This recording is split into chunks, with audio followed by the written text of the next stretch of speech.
Well, we're excited to have Daisy King in the kitchen with us today, and we have an easy one-dish meal that I think your whole family is going to love. We're making cheeseburger pie. This recipe has a story.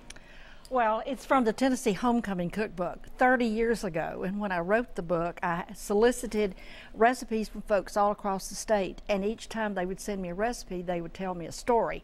So this is a lady from Jackson, Miss Dubin, her recipe, and she said it's very similar to meatloaf, but we won't tell the children. As we said earlier, if it says cheeseburger pie, you know they're going to eat it hardly. Right, exactly. So, and it's going to be a little messy, and at some point we're going to put some gloves on and mash it together. But this is like a pound of ground beef, and you can kind of start separating it with a spoon. Okay. And then we're going to add a half cup of evaporated milk, and I've already poured all this out.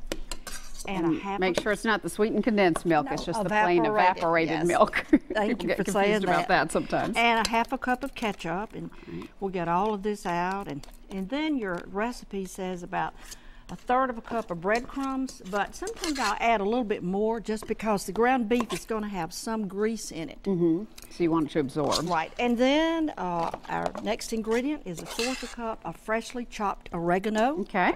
And didn't you tell me you like sage in yours? Yeah, I always use sage in my meatloaf, so but I'm interested to see what this you may do that. Oregano is going to be like. Now, if you didn't happen to have the fresh oregano, how would you substitute the dried?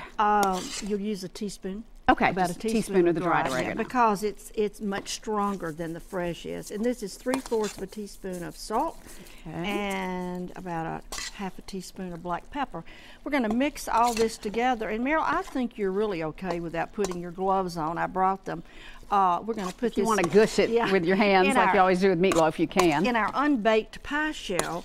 And as you pat this into your pie shell, you want to make sure that the meat goes up against the rim of the pie crust because it's going to shrink as beef will do. Right. And you're going to have a little bit of grease. And if you think you have a little bit too much grease that comes on top, you can easily put a paper towel over it and absorb it or drain it. But that's one reason you have the breadcrumbs in there, to kind of absorb a little of that as well. And then we want to bake this at 350 for about 30 minutes. Okay. And after it's baked, then our last topping, which makes it the good cheeseburger, we're going to add about 6 to 8 ounces of shredded cheddar cheese and a little Worcestershire sauce. Oh, yeah? And that in with the cheese? In with the cheese. Okay. And wow, does it ever give it a great taste. Kind of has a little smoky flavor.